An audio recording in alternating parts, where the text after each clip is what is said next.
my god! It's gonna hit! Get down! Get down! ज़रा सोचिए, बाज़ार के शेल्फ्स खाली नहीं हैं लेकिन अजीब तरह से एक जैसे हैं। बाहर गर्मी है लेकिन ऐसा लगता है कि ये सिर्फ गर्मी नहीं है, सांस लेना भी थका देता है। और जब ये सब हो रहा होता है तो कोई घोषणा नहीं करता कि क़यामत शुरू हो गई है, क्योंकि क़यामत अक्सर एक खामोश प्रबंधन परिवर्तन की तरह आती है। जीवन का नियंत्रण धीरे धीरे आपके हाथ से छीन लिया जाता है।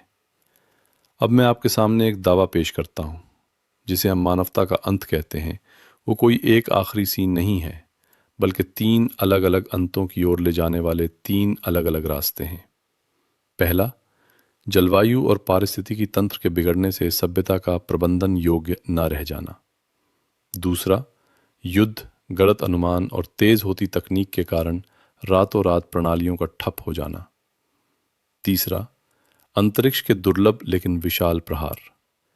ये तीनों वैज्ञानिक साहित्य में जोखिम विश्लेषण, रिस्क एनालिसिस का विषय हैं, लेकिन हम इन तीनों के लिए कोई निश्चित तारीख नहीं दे सकते, क्योंकि जोखिम भविष्य का इतिहास नहीं है, ये भविष्य की संभावनाओं का वितरण है। इस बातचीत में मैं आपको डर बेचना नहीं चाहता, डर तो पहले से ही मुफ्त है।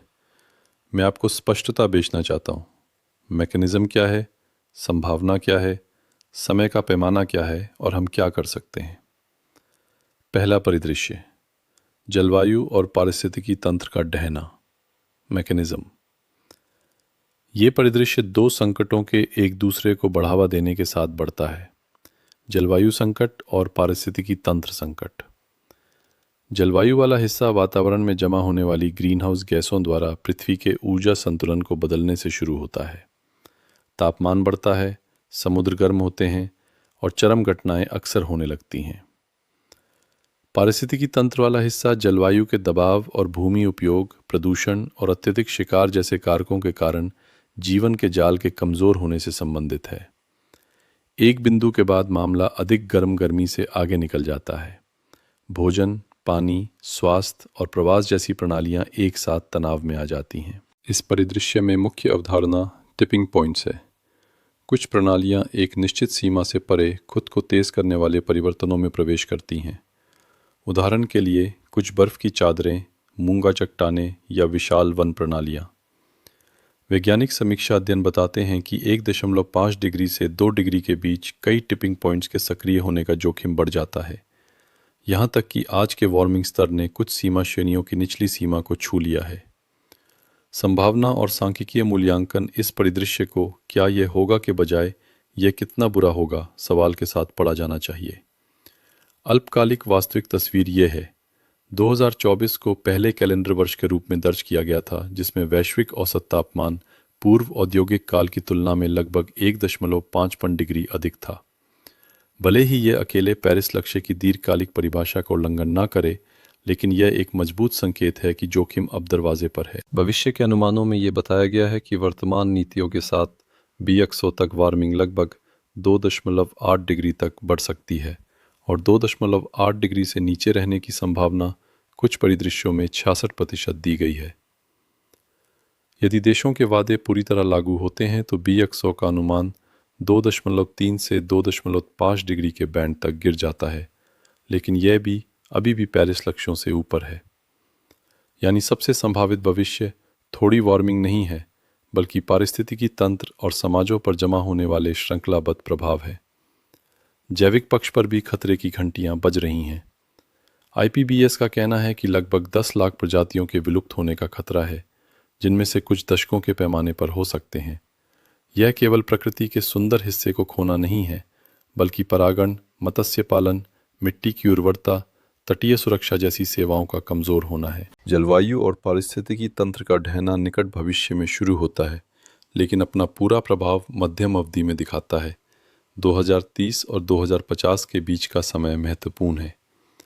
तापमान, वर्षा, जल तनाव, कृषि उपज, अत्यधिक गर्मी की लहरें, आग, ये सामान्य को फिर से परिभाषित करने के लिए संचित होते हैं। इस परिदृश्य का सबसे कठोर पक्ष यह है कि ये असमानता के साथ काम करता है। वार्मिंग और चरम मौसम की घटनाएं सभी को प्रभावित करती हैं, लेकिन सभी की छतरी एक जैसी नहीं है। विश्व स्वास्थ्य संगठन का अनुमान है कि 2030 और 2050 के बीच जलवायु परिवर्तन केवल विशिष्ट शीर्षकों से ही प्रतिवर्ष लगभग 2.5 लाख अतिरिक्त मौतों का कारण बन सकता है।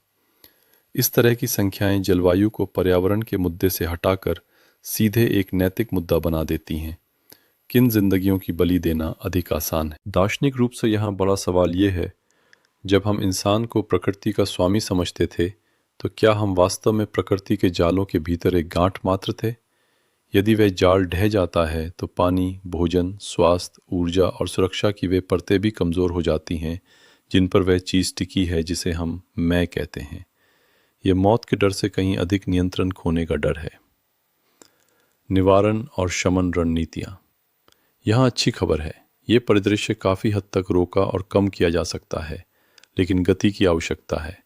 उत्सर्जन को तेज़ी से कम करना, नवीकरणीय ऊर्जा की ओर संक्रमण, दक्षता, मीथेन जैसे अल्पकालिक प्रदूषकों को काटना, ये अब तकनीकी रूप से संभव हैं। मुख्य समस्या राजनीतिक और संस्थागत गति है। यूनेप की रिपोर्ट इस बात पर जोर देती है कि 1.5 डिग्री के रास्ते पर लौटने में देरी का मतलब अधिक अस्थायी ओवरशूट है और हर देरी के लिए अधिक नुकसान और अधिक महंगे मुआवजे की आवश्यकता होती है। अनुकूलन पक्ष पर प्रारंभिक चेतावनी प्रणालियाँ, शीतलन, बुनियादी ढांचा, जल प्रबंधन, कृषि में विविधीकरण, भोजन की बर्बादी को कम करना, पारिस्थितिकी तंत्र बहाली जैसे शीर्षक हैं। भोजन और पानी पर आईपीसीसी के निष्कर्ष बहुत स्पष्ट हैं। वार्मिंग की प्रत्येक अतिरिक्त डिग्री सूखे और उपज के जोखिम को बढ़ाती है। 3 डिग्री पर कृषि उपज जोखिम 2 डिग्री की तुलना में 3 गुना तक बढ़ सकते हैं। यानी हर 10वां हिस्सा केवल गणित का छोटा सा अंतर नहीं है, वह मेज़ पर रखी रोटी है। अब अपनी आंखों के सामने एक मूंगा चट्टान लाइए, रंगीन, जीवंत, मछलियों से भरे शहर की तरह। फिर जब समुद्र गर्म होता है तो मूंगा अपने भीतर के शैवालों को बाहर निकाल देता है और सफ़ेद हो जाता है। यह ब्लीचिंग कोई सौंदर्य समस्या नहीं है, यह जीवन समर्थन का बंद होना है। 2023 से 2025 तक चलने वाले वैश्विक ब्लीचिंग काल में दुनिया की 84% चट्टानें ब्लीचिंग स्तर के हीट स्ट्रेस के संपर्क में आईं। इसका मतलब तटीय सुरक्षा, मत्स्य पालन और पर्यटन जैसी मानवीय प्रणालियों पर भी प्रहार है। हम अभी भी कुछ बैठकों में बात करते हैं कि कुछ डिग्री से क्या होगा, जबकि कुछ डिग्री का मतलब है महासागर का एक विशाल जीवित जीव की तरह दिशा बदलना। कुछ डिग्री का मतलब है ग्रह की नाड़ी की लय का बिगड़ना। दूसरा परिदृश्य, मानव निर्मित तकनीकी आपदाएं। इस परिदृश्य का दिल मानवीय व्यवहार और तकनीक की गति का टकराव है। हमारे पास बहुत तेज़ी से प्रभाव डालने वाले उपकरण हैं, परमाणु हथियार, जैव प्रौद्योगिकी और तेज़ी से सामान्य उद्देश्य वाले बनते जा रहे आर्टिफिशियल इंटेलिजेंस सिस्टम। इनमें से प्रत्येक अकेले भी जोखिम पैदा करता है, लेकिन असली खतरा इनका संयोजन है।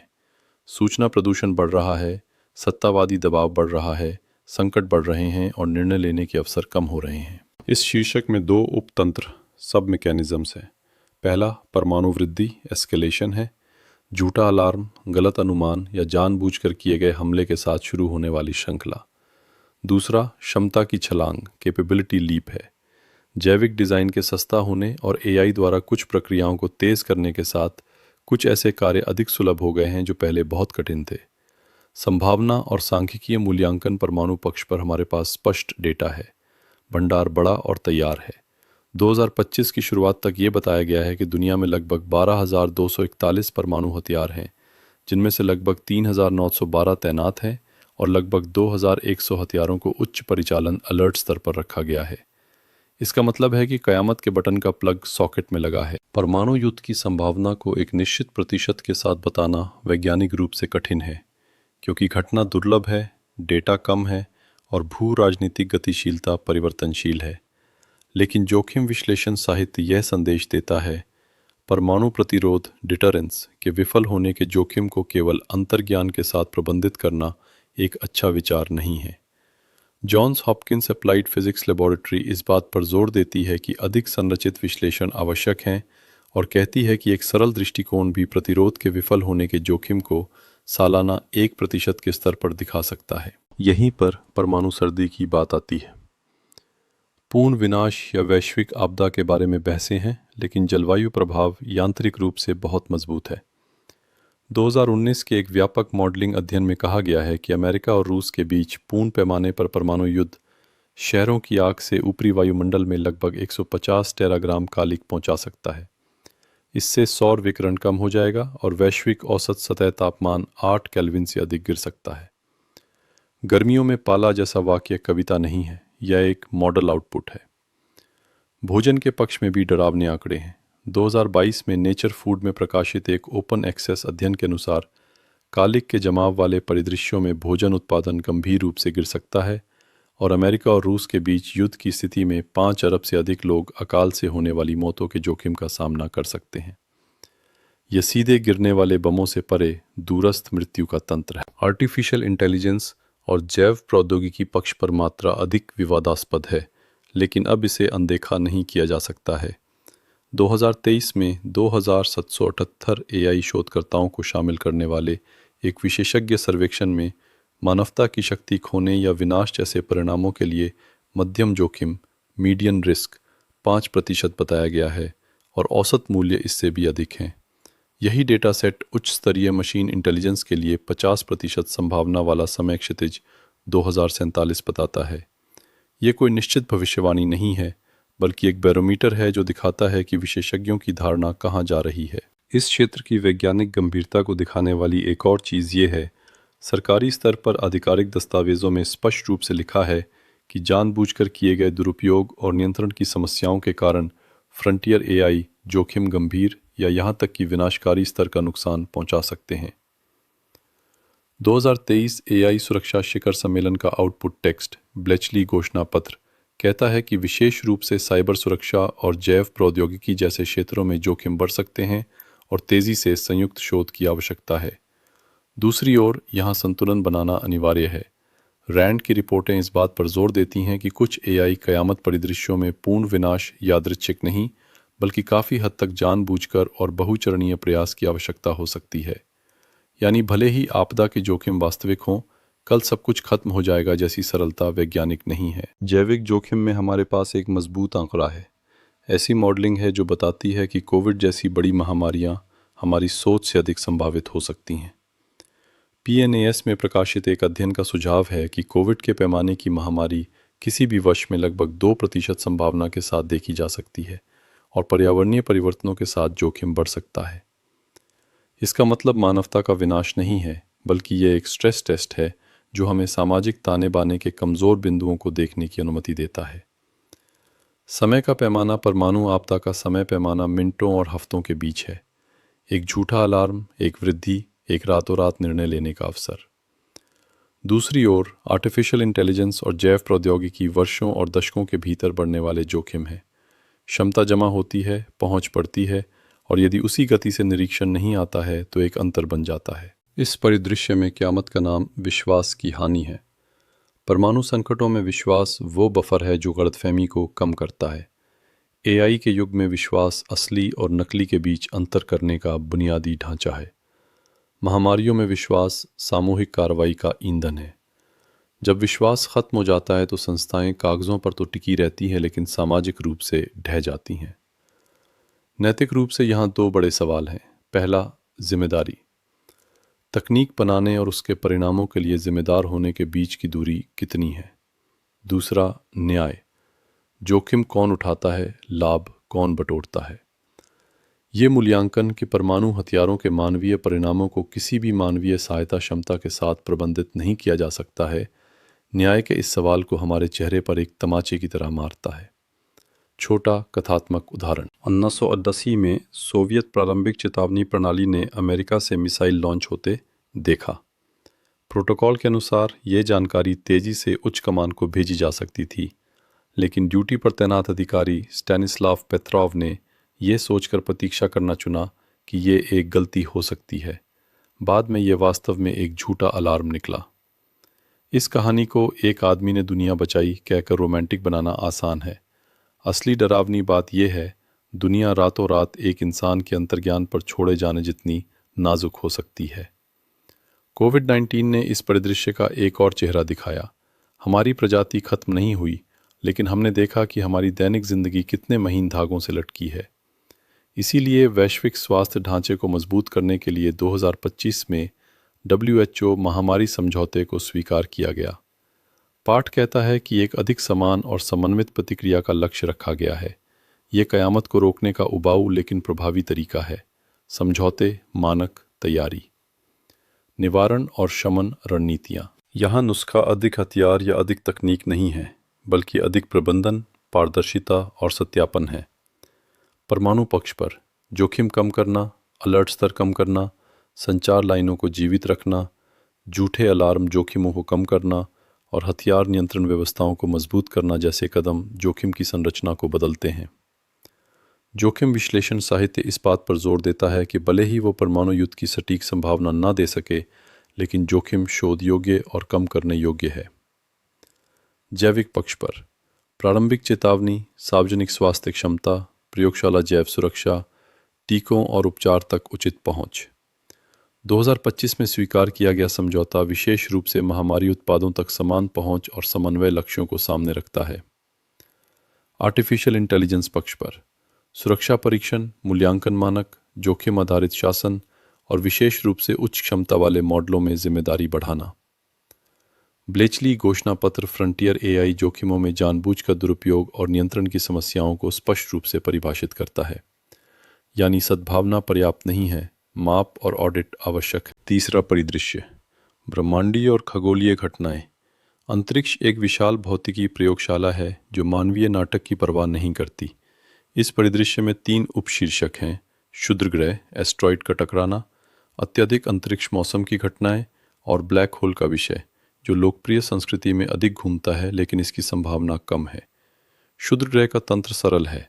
एक पर्याप्त बड़ा उल्कापिंड बहुत तेज गति से टकराता है। ऊर्जा, विस्फोट, आग, धूल और एरोसोल का भार, सूरज की रोशनी का कम होना, यह भूगर्भीय पैमाने पर एक सर्दी में बदल सकता है। अंतरिक्ष मौसम का तंत्र एक अदृश्य विद्युत तूफान है। सूर्य से आने वाले तीव्र कण और चुंबकीय तूफान उपग्रहों, संचार और बिजली ग्रिड को प्रभावित करते हैं। आधुनिक सभ्यता बिजली पर निर्भर है, इसलिए इस तरह का झटका सीधे विनाश नहीं बल्कि सभ्यता के ठप होने का जोखिम पैदा करता है। ब्लैक होल वाला हिस्सा कुछ इस तरह है। वैज्ञानिक रूप से आज के एजेंडे में दुनिया निगलने वाला ब्लैक होल परिदृश्य यथार्थवादी नहीं है। कण त्वरक खतरनाक ब्लैक होल बनाएंगे या नहीं, इस पर किए गए सुरक्षा मूल्यांकन बताते हैं कि इस तरह के जोखिम निराधार हैं और संभावित सूक्ष्म ब्लैक होल बहुत कम समय में वाष्पित हो जाएंगे। संभावना और सांख्यिकीय मूल्यांकन। क्षुद्र ग्रह पक्ष पर हमारे पास एक अच्छी चीज़ है, आवृत्ति सांख्यिकी। नासा के अध्ययनों के अनुसार 1 किलोमीटर से बड़े निकट पृथ्वी पिंडों की संख्या लगभग 1100 है और इस पैमाने पर टक्कर की उम्मीद लगभग हर 5 लाख साल में एक बार की जा सकती है। 50 से 100 मीटर के बीच के पिंडों के लिए टक्कर की आवृत्ति लगभग हर 1000 साल में एक बार दी गई है। ये हमें बताता है डायनासोर स्तर की टक्कर की संभावना आने वाली शताब्दियों में बहुत कम है, लेकिन छोटे पिंडों द्वारा क्षेत्रीय विनाश पैदा करने की संभावना अधिक सार्थक है। इस जोखिम का सबसे आशाजनक पक्ष निवारण क्षमता है, क्योंकि क्षुद्र ग्रह राजनीतिक निर्णय नहीं बदलता, उसकी कक्षा मापी जाती है। प्लानिटरी डिफेंस कोऑर्डिनेशन ऑफिस की स्थापना 2016 में हुई थी और इसका उद्देश्य खतरनाक पिंडों को जल्दी खोजना, ट्रैक करना और यदि आवश्यक हो तो उन्हें मोड़ने की रणनीतियाँ विकसित करना है। यह यदि आवश्यक हो वाला हिस्सा अब सैद्धांतिक नहीं है। नासा ने डार्ट मिशन के साथ पुष्टि की कि उसने डिमॉर्फोस की कक्षीय अवधि को लगभग 25 यानी पहली बार मौसम में संभावना अधिक विवादास्पद है। नासा की तकनीकी रिपोर्ट आर्काइव में एक अध्ययन में अनुमान लगाया गया है कि अगले दशक में कैरिंगटन जैसी घटना होने की संभावना लगभग 12% है। वही पाठ विशेष रूप से पद्धति की सीमाओं पर जोर देता है। NGOA की शैक्षिक सामग्री में मोटे तौर पर आवृत्ति की अभिव्यक्ति दी गई है, जैसे कैरिंगटन पैमाने के तूफान हर 500 साल में एक बार और आधी तीव्रता की घटनाएं हर 50 साल में एक बार हो सकती हैं। यह तस्वीर हमें बताती है अंतरिक्ष मौसम में अनिश्चितता अधिक है, लेकिन जोखिम शून्य नहीं है। समय का पैमाना क्षुद्र ग्रह की टक्कर और सुपर सौर तूफान तेज आपदाएं हैं, घंटों और दिनों के भीतर। लेकिन यदि पूर्व पहचान संभव है तो वर्षों पहले से हस्तक्षेप का अवसर भी मिल जाता है। वर्तमान में अंतरिक्ष अवलोकन बताते हैं कि जोखिम प्रबंधनीय हो सकता है। हम पृथ्वी का केंद्र नहीं है। अंतरिक्ष हमारे इतिहास में दिलचस्पी नहीं रखता। ये जितना डरावना है उतना ही मुक्तिदायक भी हो सकता है। जिसे हम नियंत्रित नहीं कर सकते उसे स्वीकार करना हमें उस पर बेहतर ध्यान केंद्रित करने की अनुमति देता है जिसे हम नियंत्रित कर सकते हैं। नैतिक पक्ष पर वैश्विक सार्वजनिक वस्तु ग्लोबल पब्लिक गुड का सवाल है। ग्रह की रक्षा और अंतरिक्ष मौसम के प्रति लचीलापन किसी एक देश का काम नहीं है। टक्कर का खतरा किसी देश पर नहीं बल्कि ग्रह पर आता है। इसलिए यहाँ नैतिकता अंतर्राष्ट्रीय सहयोग को एक विकल्प नहीं बल्कि एक अनिवार्यता बना देती है। क्षुद्र ग्रह पक्ष पर 3 कदम है: पहचान, कक्षा की गणना और हस्तक्षेप। बेहतर दूरबीन, बेहतर कैटलॉग, तेज़ जानकारी साझा करना। डार्ट जैसे काइनेटिक डिफ्लेक्शन टेस्ट और भविष्य के ट्रैकिंग मिशन इस तकनीक की उपयोगिता को बढ़ाते हैं। अंतरिक्ष मौसम में मोड़ना नहीं है, लचीलापन, रेजिलियंस है। बिजली ग्रिड में सुरक्षा, उपग्रहों को मजबूत बनाना, प्रारंभिक चेतावनी, आपातकालीन परिदृश्य। राष्ट्रीय अकादमी और एजेंसी की रिपोर्ट लंबे समय से गंभीर अंतरिक्ष मौसम के सामाजिक और आर्थिक प्रभावों पर चर्चा कर रही हैं। ब्लैक होल के मामले में रणनीति सरल है: लोकप्रिय घबराहट के बजाय वैज्ञानिक साक्षरता। सर्न के स्पष्टीकरण सूक्ष्म ब्लैक होल के लगभग तुरंत वाष्पित होने जैसी भौतिक सीमाओं की ओर इशारा करते हैं। साथ ही सुरक्षा मूल्यांकन बताते हैं कि विशाल खतरे के परिदृश्य निराधार हैं। 2013 में चेल्याबिंस्क के ऊपर आसमान अचानक दिन की रोशनी की तरह चमक उठा। वायुमंडल में प्रवेश करने वाला पिंड हवा में ही फट गया। नासा ने जारी ऊर्जा को लगभग 500 किलोटन के रूप में अपडेट किया। ये एक परमाणु बम के आकार के बराबर ऊर्जा है, लेकिन जो आया वो राजनीतिक नहीं था, वो पत्थर का एक प्राकृतिक टुकड़ा था। एक ऐसा दृश्य जो याद दिलाता है कि कयामत कभी कभी बिना किसी इरादे के भी आती है। जुलाई 2012 में एक बाल बाल बचने वाली घटना भी हुई थी। नासा ने बताया कि एक बहुत शक्तिशाली सौर तूफान पृथ्वी की कक्षा से कुछ ही दूरी से निकल गया। यदि वो कुछ दिनों के अंतर से पृथ्वी के सामने आ जाता तो आधुनिक बुनियादी ढांचे के लिए इसके गंभीर परिणाम हो सकते थे। अंतरिक्ष में भी कभी कभी भाग्य का कारक होता है, और ईमानदारी से कहूँ तो मैं मानवता के लिए भाग्य पर इतना अधिक निवेश करना बहुत समझदारी भरा नहीं मानता। अब मैं आपसे एक ईमानदार सवाल पूछता हूँ, क्या हम सच में सोचते हैं कि जिसे हम कयामत कहते हैं वो वाकई किसी दिन बाहर से आने वाली चीज़ है, या कयामत हमारे द्वारा हर दिन किए जाने वाले विकल्पों का कुल योग है? यदि जलवायु और पारिस्थितिकी तंत्र का ढहना सबसे संभावित परिदृश्य है तो यह हमें बताता है हम पहले से ही एक तरह के धीमे अंत के भीतर हैं, और इस अंत के स्वर को अभी भी बदला जा सकता है। यदि परमाणु और तकनीक जनित आपदाएं सबसे तेज परिदृश्य हैं तो यह भी कहता है हमारा सबसे बड़ा दुश्मन कभी कभी बुरा इरादा नहीं बल्कि गति, गर्व और नियंत्रण का भ्रम है। यदि अंतरिक्ष का परिदृश्य सबसे कम संभावित लेकिन सबसे बड़ा प्रहार करने वाला परिदृश्य है तो यह फुसफुसाता है हम ब्रह्मांड के केंद्र में नहीं हैं, लेकिन फिर भी हम अपने घर की रक्षा करने जितने समझदार हैं। मैं आपके लिए एक आखिरी सवाल छोड़ना चाहता हूँ। क्या हम एक ऐसी प्रजाति हैं जो जोखिमों के बारे में बात करने को निराशावाद समझती है, या हम एक ऐसी सभ्यता बनेंगे जो जोखिमों के बारे में बात करने को परिपक्वता मानती है? और एक अधिक व्यक्तिगत सवाल, आज बहुत छोटी दिखने वाली कौन सी आदत, कौन सा वोट देने का चुनाव, कौन सा व्यावसायिक निर्णय, कौन सा शब्द भविष्य की दुनिया को थोड़ा और रहने योग्य या थोड़ा और नाजुक बनाता है? क्या आप वास्तव में इसे महसूस करते हैं? अगले वीडियो में मिलते हैं।